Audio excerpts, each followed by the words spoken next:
एका सदस्यांनी केला, मी त्या सदस्यांचं नाव घेऊ इच्छित नाही, कारण का तो माझा मतदारसंघ आहे म्हणून काही गोष्टी स्पष्ट करणं गरजेचं आहे। जेव्हा पुतळा कोसळला त्यानंतर जे काय त्याच्यावरती झालं त्याच्यावरती कारवाई करा अशी आमचीही मागणी होती आहे आणि लवकरात लवकर दोषींवर कडक कारवाई व्हावी ही मागणी आमची देखील आहे, तेव्हाही होती। पण तेव्हा आम्ही एक आरोप केला होता, तेव्हा माझं एक म्हणणं होतं जे मी तेव्हा मांडलं होतं, तेव्हा मी या सभागृहाचा सदस्य नव्हतो, माझ्या अगोदर जे ह्या सभागृहाचे सदस्य होते आणि ह्याच मतदारसंघातले होते ते त्या स्पॉटवर 15 मिनिटात पोहोचले कसे हा मी प्रश्न उपस्थित केला होता। तो पुतळा पाडला की पडला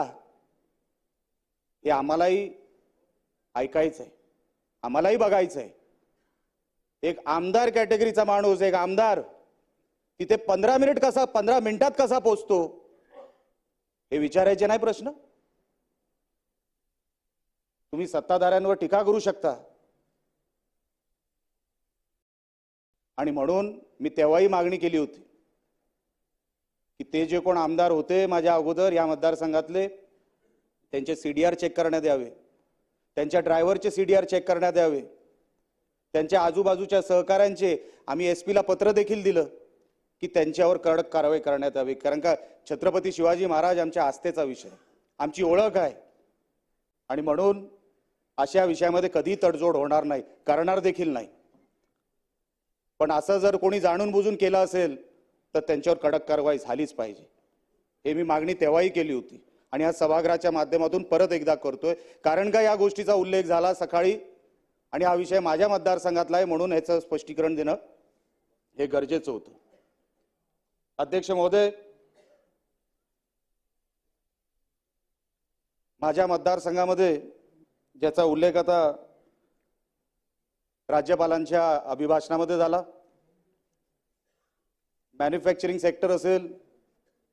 टुरिझम सेक्टर असेल, अशा मोठ्या प्रमाणामध्ये आपण उल्लेखनीय काम करतोय राज्य म्हणून, याचा उल्लेख राज्यपालांच्या भाषणात झाला। अध्यक्ष महोदय, मला फक्त तुम्हाला काही गोष्टी सांगायच्या आहेत। मॅन्युफॅक्चरिंग